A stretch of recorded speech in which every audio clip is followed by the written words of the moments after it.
Hey guys, I'm reacting to Geography Now Nepal. So let's get into it. Should be pretty good.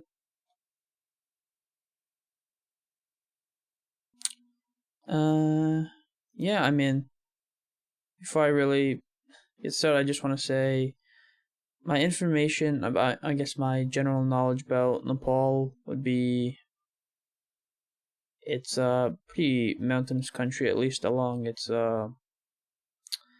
the right side of it.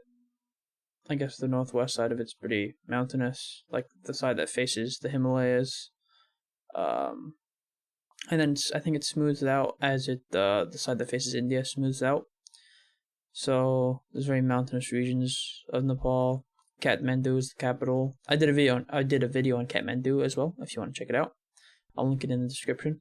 Uh, and yeah, Nepal has drastically different people. From more like East Asian looking, Mongoloid peoples to more Dravidian Indian looking peoples. There's a mix. I think the primary religion is Hinduism, although Buddhism is also a big minority there as well. I think the Buddha's birthplace is in Nepal, in Lumbini, Nepal. So that's pretty cool. I think there's also more women in Nepal than men. I think they have the gender ratio is higher for women. What else? Oh yeah, the Gorkhas come from Nepal. There's many different languages and peoples in Nepal. I think Nepal itself comes from the Nuwa people, Nuwari, and it eventually became Nepal. Newal became Nepal or something like that. So it's obviously a fascinating, fascinating country. There's a lot to it. Good food. They mostly eat with their hands. They don't use one hand because that's the hand you wipe with. So it's you're supposed to not use it because it's seen as dirty. So you use your right hand, and you don't use your left hand when you eat. They really like momos as well, which came from Tibet. They really enjoy momos there. What else? Yeah, the food is pretty similar to Indian food and Tibetan food, from what I've heard. Yeah. Let's get into the video. A lot of Nepalese people saying, You made a mistake. After I made the India video, I got a lot of Nepalese people saying, You made a mistake. Buddha was not born in India. He was born in Lumbini, which is in Nepal. to which many of the Indian subscribers were like, Yeah, but Buddhist texts say he grew up in Kapilavatthu for the first 29 years of his life, which is probably in Piprahawa, which is like a half a mile away from the Nepali border. Lies. Kapilavatthu is most likely in modern-day Talarkat. Okay, well, This is all the Indian subcontinent, and Nepal is a relatively recent country, if we have to be honest here. But for present day borders, at least, it does seem like the Buddha was born in Nepal. Lumbini, Nepal. He was born in Nepal. Present day Nepal, at least. So, well, it is all the Indian subcontinent, of course. even if that was true, it was during the Mahajanapada era. Modern day Nepal wasn't even established. So does it really count for Nepal? Yes, it does. yeah, this is kind of a big deal for them. It's time to learn geography now! Hey everybody, I'm your host Barbs. Alright, so what do you know about Nepal? Mount Everest, right? Yep, keep Oh going. yeah, I should have mentioned Mount Everest, of course. Yeah.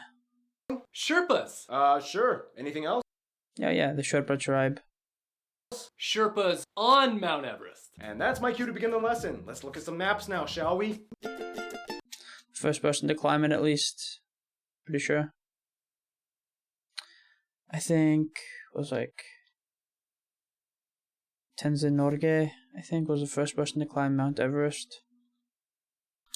He had the help of someone, maybe him and a Westerner, I think. To climb Everest, let's see. Oh yes, Sir Edmund Hillary and Tenzin Norgay. Yeah, Tenzin Norgay. So it's pretty interesting. So Edmund Hillary and Sherpa Tenzin Norgay. Okay. Yeah, that's what I thought. That's cool. Let's get on with the video. And I think he later moved to Nepal. I think Tenzin Norgay later moved to India as well. So interesting. Nepal is often called the roof of the world. About 75% of the entire country is in the highest mountain chain on Earth. This means they have a very interesting civil life. 5% of the entire country. Wait, how much of the country is? Nepal is often called the roof of the world. About 75% of the 75%. Oh, damn. That's interesting. entire country is in the highest mountain chain on Earth. This means they have a very interesting civil layout. First of all, the country is landlocked, located in South Asia, sandwiched right in between India and Oh yeah, that's what I thought. Yeah, like there's a mountainous region up here, and then it's more flats over here.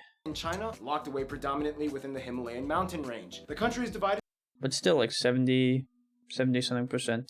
into 7 provinces, only 3 of which have actual names, whereas the remaining 4 are just called province with the corresponding number. Some of these provinces have proposed names, but as of 2019, they are not yet official. Number 4 is skipped because they gave Gandaki a name back in 2018 when it used to be province 4. Wait, so if 4 is gone now, why don't they just switch 5 to 4? Paperwork is hard, plus it might get a new name soon anyway, so why bother? Keep in mind, the province subdivision is Damn. relatively new. Up until 2015, they actually had 14 zones, which even though they were displaced, they are still used today for license plates. The capital, Kathmandu, is located in Province 3, although it is not the capital of the province. Hetwada is. The country's largest, busiest, and only international airport is Kathmandu's Tribhuvan International. However, to relieve capacity constraints due to high tourism, work is being done to extend and make 3 more international hubs. Nijgad, That's good. That's good.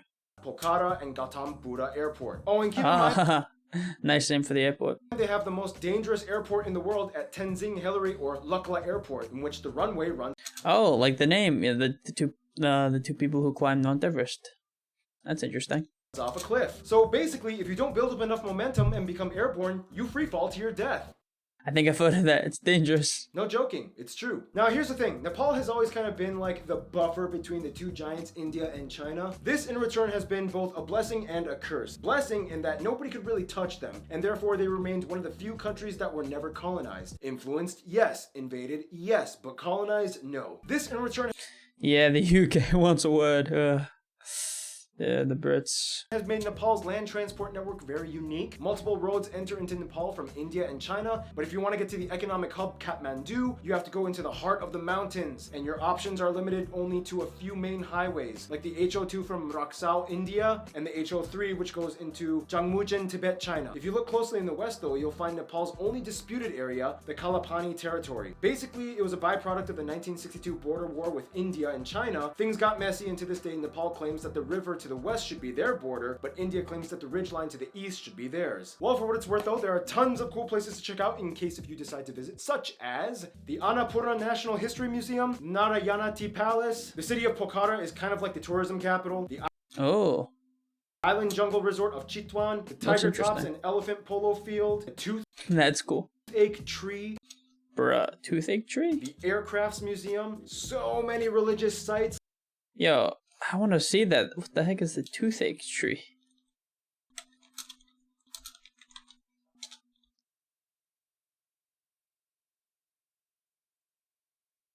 Oh, wow. Why the heck is it even called this? Let's take a look at Atlas Obscura. Nailing a coin to this holy stump is just another way to ask the gods for relief from dental pain. Huh. Interesting. The gnarled hunk of wood, known as Vaishadev, or the toothache tree, sits at an unassuming Chauk intersection, just past Tahiti Tole, but visitors would be forgiven for not realizing that it is a tree stump, since locals make an offering to the god of sword teeth. Since locals making an offering have covered it in nailed-on coins. Said to be a cutting from a legendary tree known as Bangemuda, the chunk of wood that had been put in place smack in the heart of Kathmandu's dental district, which is home to a concentration of orthodontists' office, acts as a sort of wishing well. People with toothaches or other dental ailments visit the site and nail the coin, as an offering to Vaishadev, the new god of the toothache. Supposedly there is a teeny tiny idol inside of the main hole of the tooth god shrine. Although the coins nailed on every part of the log obscure any view into the burrow. In fact, the log is so covered that none of the actual wood is visible anymore either. Damn. Interesting. Interesting. That's actually pretty cool though. Like these temples, the Rongbuk Monastery, and probably the most notable sites being Wow. Lumbini, the birthplace of Buddha, and Buddhanath Stupa. Whew, yeah, lots of things were built. Lots of sites. Very ancient, I'd imagine. Yeah, it's pretty awesome. Probably a lot older than many of the sites in Europe, too, you know? It's very old. Asia has a lot of historical sites. Built and happened here in the mountains. Mountains make a great fortification against outside forces, especially when they are really tall. Let's talk more about the mountains, shall we? Now, how can I put this simply? Nepal's physical land makeup is kind of like the share price of Apple's stock in the beginning of the 2000s. You know, it's like...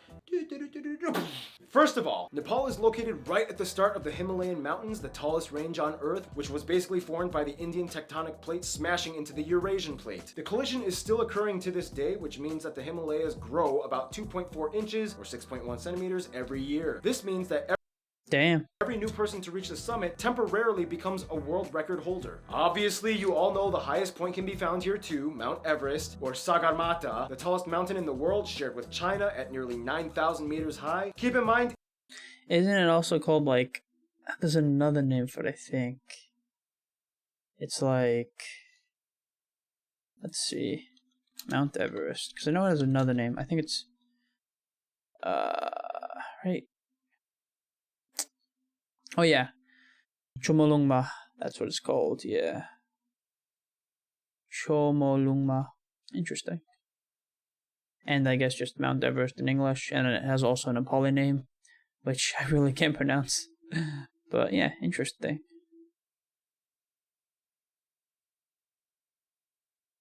Yeah, let's get back to the video. 8 of the 10 tallest mountains in the world are actually found in Nepal as well. Also keep in mind, due to the tectonic plate convergence, the country is subject to occasional earthquakes, one of the most well-documented ones. Oh yeah, unfortunately. A 7.8 magnitude quake with aftershocks hitting the capital, destroying ancient sites back in 2015. In addition, it triggered an avalanche on Mount Everest, killing 21 people, making it the deadliest day on Mount Everest history. The Himalayas are just one of 3 regions of the country though. Below the Himalayan region lies the Pahad, a lower mountain region in the green zone that generally does not get snow and fosters fertile valleys and rivers. Below this is the final region, the Tarai, the lowest point in Nepal located in the greater Gangetic plain that extends into northern India and Bangladesh. The lowest actual point being Kachanakalan of the Japa district. After China, this makes Nepal one of the countries with the widest range of elevations on Earth. This is also where most of the agriculture and produce are grown, as it is the most fertile region, fed by countless rivers and their tributaries that are sourced by the snowmelt from the Himalayas. The longest of these rivers, the Gagara, can be found in the west, as well as the largest lake, Rara. Nonetheless, the Bagmati River is very important as it passes through Kathmandu, and the Gandak River contains the largest hydroelectric dam, and the Koshi River provides irrigation to much of the valleys in the east. Whew! Mountains, rivers, lakes, valleys, earthquakes, agriculture. It seems like nature has been playing around with Nepal since day one. Alright, so that being said, it's time for my triple shot of espresso break. It's time for me to stop talking, but you know who knows a few things? Did somebody say Noah? He's back! Now, Nepal may have a lot of natural beauty, but the problem is they still have quite a way to go in terms of stabilizing their living index. Today, they are still a heavily agrarian society with about 65% of the workforce employed in agriculture, and only about 20% of the land has been cultivated. About 30% of the GDP is dependent on remittances sent from abroad. More than half of the development budget comes from foreign aid. Their largest exports are actually... And I think that's why there's so many more women, because all the men go abroad to work.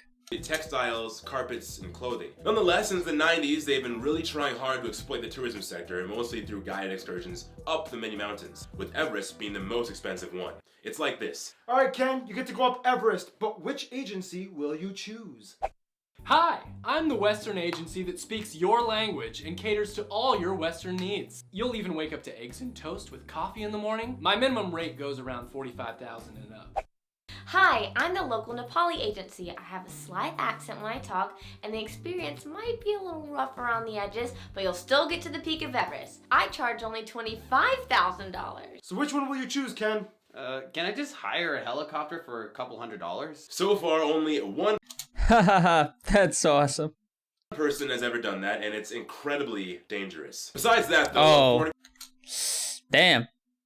Never mind. 40% of the country is forested. They have 9 national parks and 3 wildlife reserves. Nonetheless, That's the good. national animal is the cow. No surprise, the country is predominantly Hindu, which reveres cows Pretty sure yaks are also quite common there, especially on the higher up elevation regions. as sacred animals. Many people are either vegetarian or only eat chicken and fish. Speaking of It's good vegetarian lifestyle, good for the environment. which, food! Now, there are many different people groups that have their own cuisines in Nepal, and they come in all different colors and tastes. Some of the top dishes you guys, the Geography Peeps suggested, include things like dindo, gundruk, dal bhat Isn't that like a tali plate? Something like that. takari, takali kanaset, choila, kachila, chatamari, Nepali style pani puri, aloo chana, laping. And the one dish almost Looks all good food, yeah. all of you mentioned, momo dumplings. Now, these dishes I just mentioned came from the cuisines of the many different people groups you can find here. Nepal is just not Nepal without its people, which brings us to... True. Thank you, Noah. Follow him on Instagram. No problem. So you try to film with that. And lopping, I've had that before. Like lopping, I'm not sure. It's very tasty though, you know. I love lopping. It's one of my favorite foods, actually. About Noah last episode, huh? Sorry, Noah. I must apologize. And let me just show you a picture of it. You know, they showed a picture of it before, but let me just show you.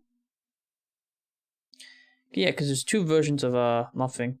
There's like this version, which is all rolled up kinda, and then there's more like a noodle version, which is like just strands of it in a soup.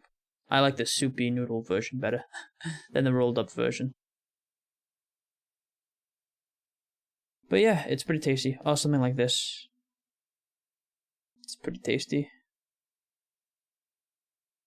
Yeah, it's like a cold soup kinda. It's good in the summertime. Yeah. Anyway, let's get back to the video. It might not look appetizing, but it tastes pretty good, trust me. I mean, if it's a hot day. Now, one thing many people don't seem to know. Wait, what did I Noah, miss? I must apologize.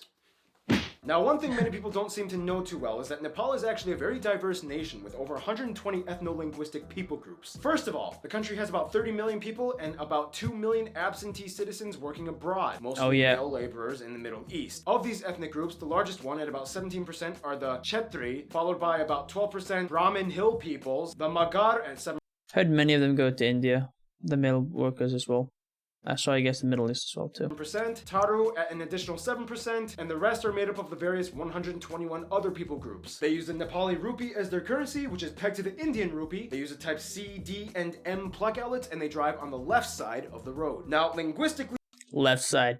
Damn. how does a country unify 125 different ethno-linguistic people groups? Well, for one, the official language of Nepal is Nepali, a cousin of Hindi, natively spoken by about 45% of the population. To simplify things though, English is sort of used as like a lingua franca in government offices, businesses, and also within the technical, medical, and engineering scientific community. Now here's the thing, as mentioned before, the majority of Nepal at about 81% of the country identifies as Hindu. Nonetheless, even though it's a minority religion at about 10%, Nepal takes Buddhism very seriously. It kind of started here. Now, of course, since there are so many different people groups, there isn't really one universal Nepalese culture. In general, though, most of them can be divided into 7 family groups that cluster into certain regions. You have the mountainous Bhotia, Sherpa, and Takali peoples, way up in the northern Himalayan zones. Yes.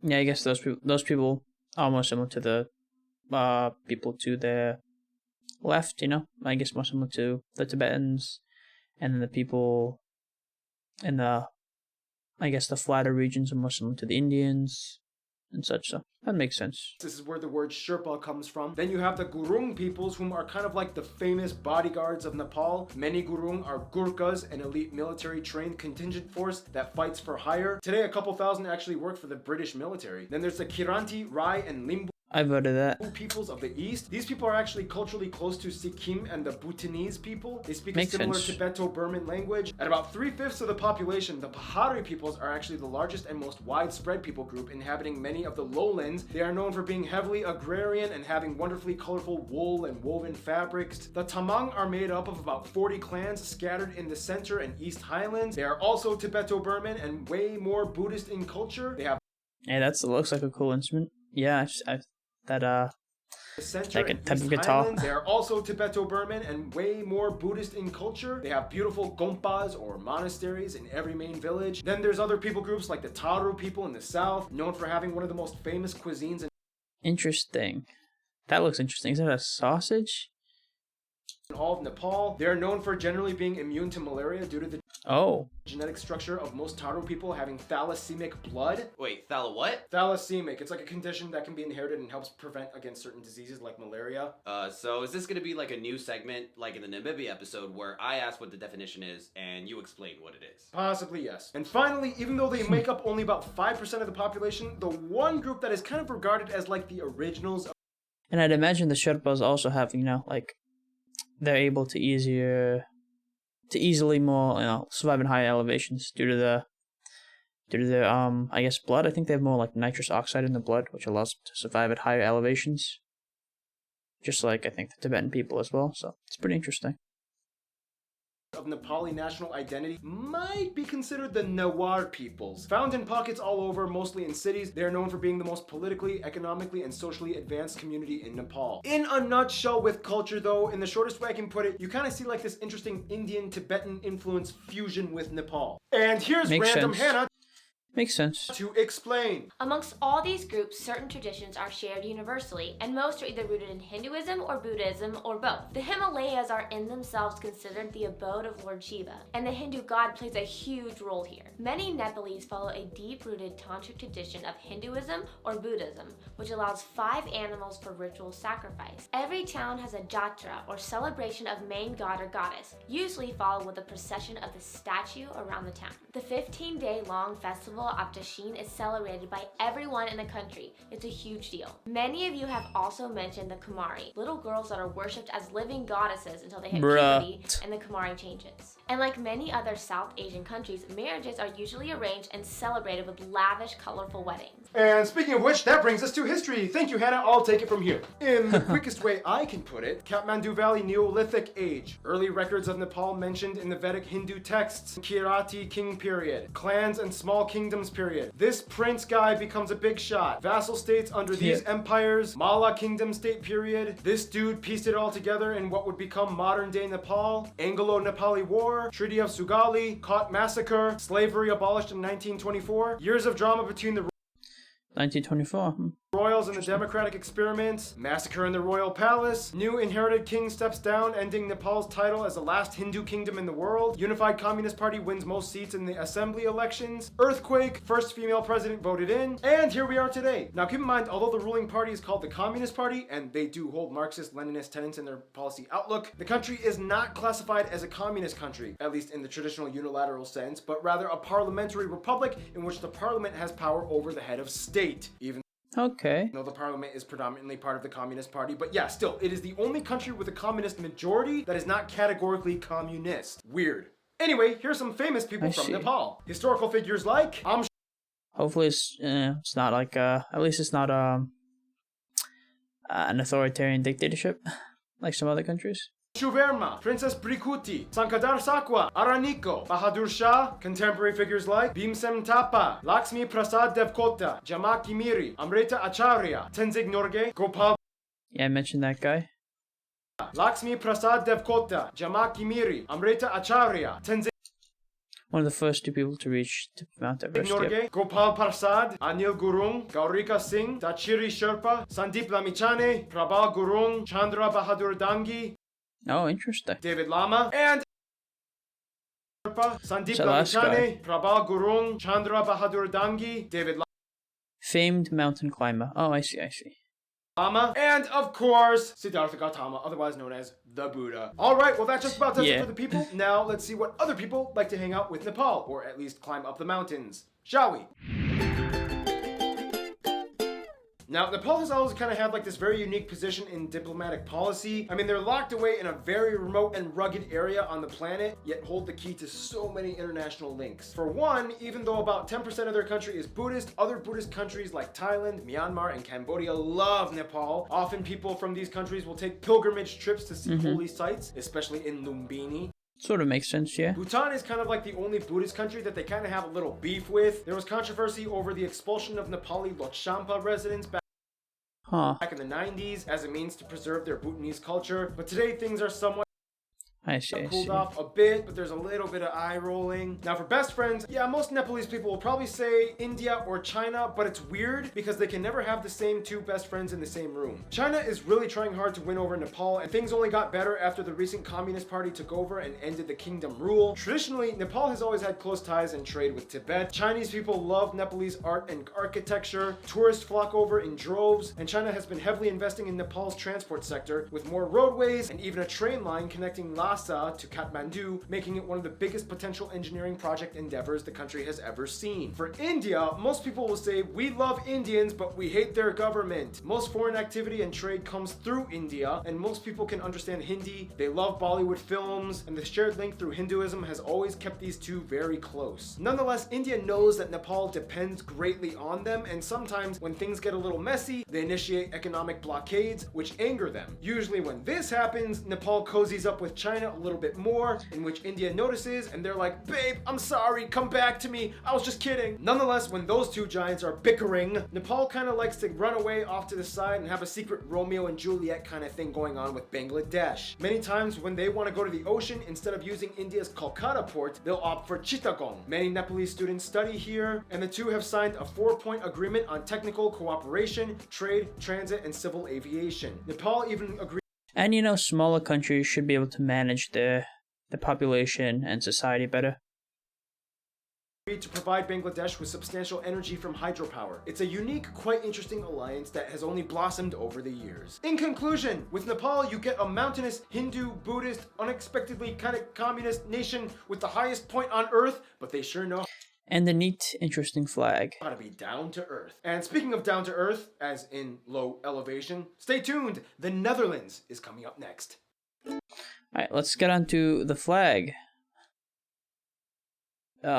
Flag/Fan Friday Nepal geography now. Let's get into it. /Fan Friday. Hope you liked the Nepal episode. As you know, this is the part where I kind of fix the mistakes that were in the video, or I talk about things that didn't quite make it into the video. First of all, Rongbuk Monastery is actually in Tibet, China. Oh, I see. Not Nepal. That was a mistake. I also forgot to mention that although Nepali is the official language, there are two other recognized languages. Maithili, spoken by about 12%, and Bhojpuri, spoken by about 6%. They are only co-official in the south though, specifically Maithili with Province 1. Also, I forgot to mention that Nepal has a strange time zone. They are UTC +5 and 45 minutes. Interesting. I forgot to talk about the wildlife. There are about 850 species of birds, 185 species of mammals. There's even a species of freshwater dolphin. Now That's pretty cool. Dolphins. We did talk a lot about Hinduism and Buddhism, but what I forgot to mention was the Kirat religion. About 3% of the population actually adheres to this religion, and it's kind of like an animist, shamanist type of religion. It venerates nature and ancestor worship. In some areas, that's pretty cool. Kirat. Let's check that out. What is Kirat?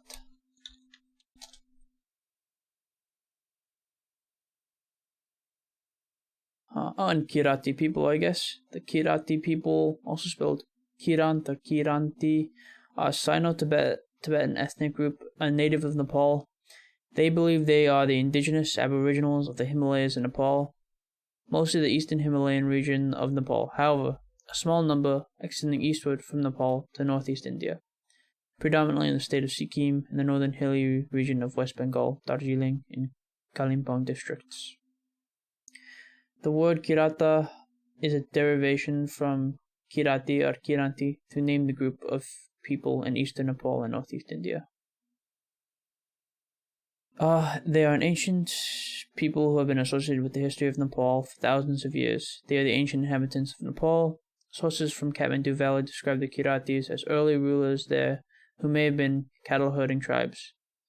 During Kirat dynasty, Kathmandu used to be called Yelakom. Interesting.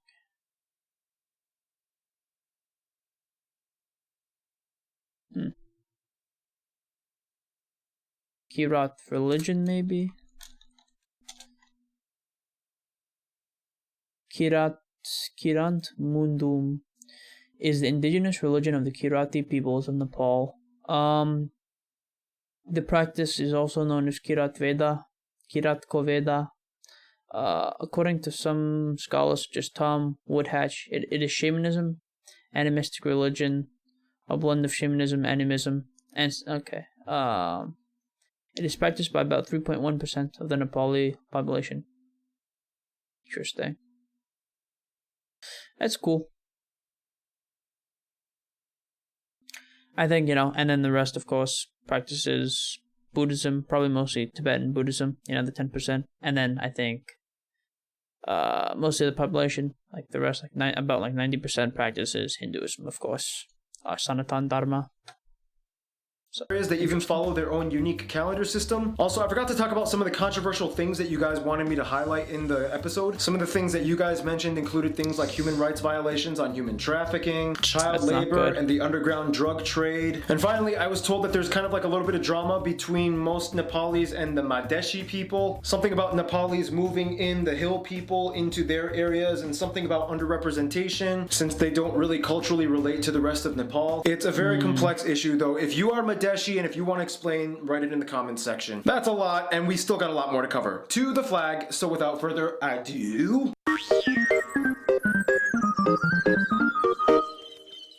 Now, if there's any Flag/Fan Friday episode you might want to watch, this would probably be one of the most important ones, because clearly you can tell this flag is unique. There's no other country on earth that has this type of configuration/shape. First of all, the flag is the only double pennant shaped or double triangle edged flag used by a sovereign state in the world, the upper pennant being slightly narrower than the bottom. The flag is shaped that way for a few reasons. Many will say it imitates the shape of the Himalayas. Others will say that it also symbolizes the important families, the Shahs, for the upper areas and the Ranas for the lower parts. Nonetheless, the government-sanctioned representation states that it stands for Hinduism and Buddhism, the two main religions of the country. That's cool. The flag has a blue border. States that it stands for Hindu. I see. It's more like a wheel / shape on the bottom, and then the top. I kind of see like a crescent kind of shape over here. I guess I don't know, but I guess. That's quite interesting. Hinduism and Buddhism, the two main religions of the country. The flag has a blue border, the color symbolizing peace and harmony. The crimson red interior stands for bravery, and the rhododendron, the national flower. No blood this time again. Jeez, we need more blood. Otherwise, inside the flag lies these two white symbol images. The upper one being a horizontal crescent moon with a rising sun, and the lower one being a 12-pointed sun. These images are placed to represent the permanence and hope for longevity. Oh, that's good. That's good. As a nation. It also stands for purity of spirit, and for the temperature extremes, the moon being for the cold Himalayas, and the sun for the hot, warm Tarai lowland regions in the south. Alright, and keep in mind, this is pretty much the only flag they had since they were never colonized. I mean, prior to 1962, they actually used kind of like the exact same flag, except the symbols had little happy smiley faces Bruh, those faces though. On them. Aw, charming. Alright, and that's just about it. So time for the... And that's quite the cool emblem, a crest. Emblem. The emblem was adopted in 2008 after the end of the monarchy, and depicts the land of Nepal summarized with Mount Everest in the background, the green hilly region, and the yellow Tarai at the bottom. The male and female hands joined symbolize unity between all peoples, and a garland of rhododendron flowers adorns the sides. The flag and map of Nepal can be found on the top and middle of the emblem, and finally at the bottom lies a scroll with Sanskrit writing translating to something roughly along the lines of Mother and Motherland are greater than heaven. Now keep in mind, prior to That's cool. the new government switch up and the end of the monarchy, they had a few other emblems. They all usually depicted Mount Everest with Gurkha Those are pretty cool. soldiers on the sides. Some have the national bird, the green pheasant. Some have the Hindu god Goraknath, and some have the royal headdress. But yeah, after the monarchy was deposed, they kind of switched it up and took away all of the royal imagery. So yeah, that's just about it. And I mean, royal imagery is kind of cool, but yeah, it's not bad. that means, you know what time it is? It's time for Geography Fan Mail time. Okay. very much enjoyed the video. Tell me your thoughts down below, of course, and yeah, I learned a bit about Nepal. It's a good refresher. Interesting, fascinating, diverse country, I will say. And yeah, still so much left unexplored, of course. Yeah, Nepal is a fascinating country. Thanks for watching, and if you enjoyed my reaction, please like the video and subscribe to the channel.